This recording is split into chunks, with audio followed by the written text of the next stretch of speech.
Good morning, Lovely Guts crew. How's everybody's weekend been? I hope you had a fabulous one, whatever you did. We had a 20th birthday celebration for my daughter Mackenzie. I'm not sure how she got 20, it just sort of happened. So it was really fun for all of us, so it was a great day actually.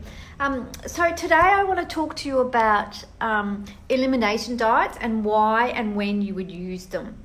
So some common conditions that you would use them in would be headaches or migraines, chronic sinus, if you're having low energy, feeling depressed, mood issues, anxiety, eczema, joint aches and pains, asthma, weight gain, and any autoimmune condition you'd think about it. Hi guys, click on and tell me who's there so I can see that you can hear me and stuff. That would be terrific. So you can do testing of the immune system for intolerances and food allergies and stuff. It's not my preferred method. I mean, I think the scratch method done by a doctor is pretty good because that's an allergy you've got forever. The ones where they do a pinprick and squeeze your blood out and then send it off, it only tells you what's happening right now. And I've seen people that have been on those sorts of, the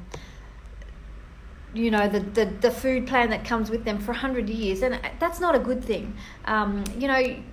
So when you do those testing, it's just showing you what's happening right now. It doesn't really give you a broader picture. When you have leaky gut, for example, everything you eat is likely to come up because after a while your body just reacts to everything. So that's the other thing I see with those tests.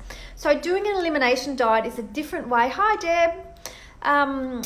Thanks, it's good to see that you can see me. So it's really good not to get caught up in the testing side of it. This elimination diet will give you a really good idea of what's happening with you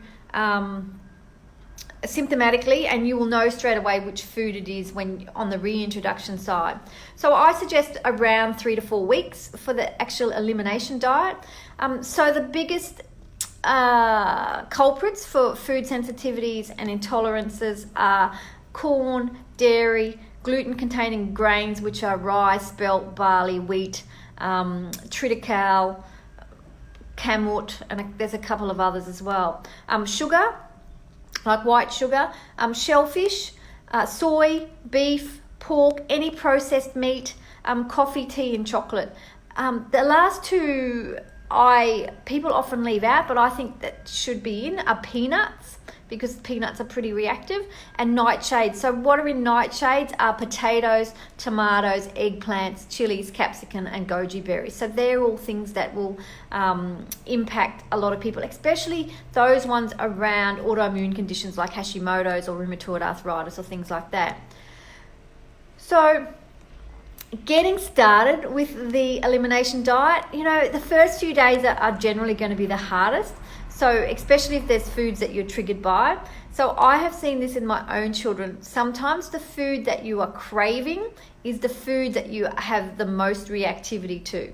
For example, my son Harrison would eat tubs of yogurt, like not just the little tiny tubs, but the kilo tubs. He would just eat like I would buy one and he would eat the whole lot in one sitting.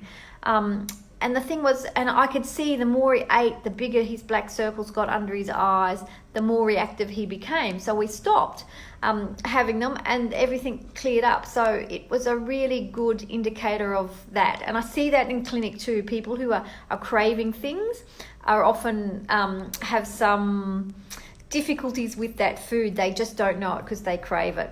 So to do the elimination diet, 3 to 4 weeks is probably enough time to see any reactivity. So you might in the first week have a couple of symptoms though, like headaches, sleep issues, you might be lightheaded, you might have stiff joints, you might have some gut issues like bloating, extra gas, sometimes even pain for some people, but they usually clear pretty quickly, like in a couple of days or so. So that's not too much of a hassle. So during this time, I would say to you, you want to increase the anti-inflammatory foods that you're eating. Inflammatory foods.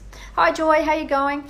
So you want to increase those foods in this sort of time. So things like oily fish, so wild salmon, cod, sardines, mackerel, those sorts of things. Grass-fed lamb, nuts and seeds, dark green, lots of dark green leafy vegetables, lots of fruit and vegetables, extra virgin olive oil, because we know it's really high in polyphenols, and we know that gut bacteria love that. So extra virgin olive oil is a good one to add in.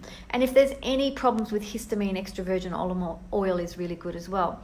So some spices are good as well. And then you get to the reintroduction. So for the 3 to 4 weeks, you take all those things out of your diet. You eat normally. Basically, whole foods is the best way to go, because processed foods, you don't always know what's in them.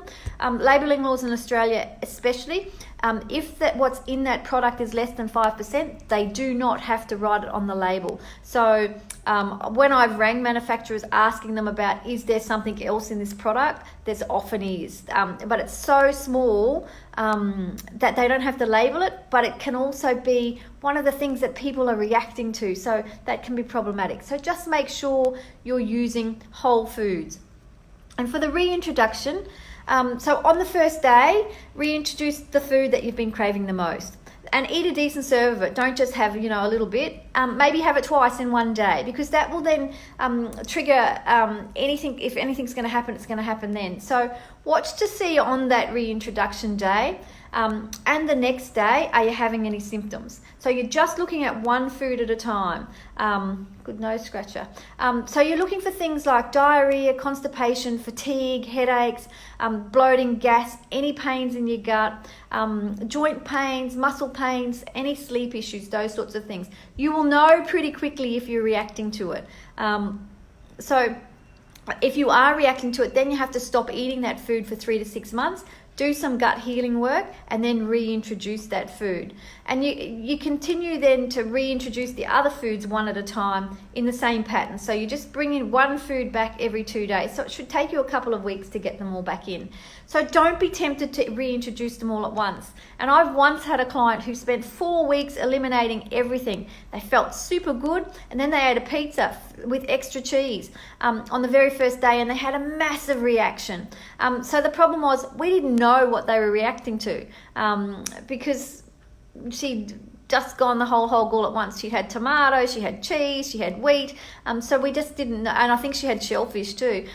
So we didn't actually have a clue what she was reacting to. So she'd done all that 4 weeks eliminating, and we had no clue how to fix it even. So don't do that.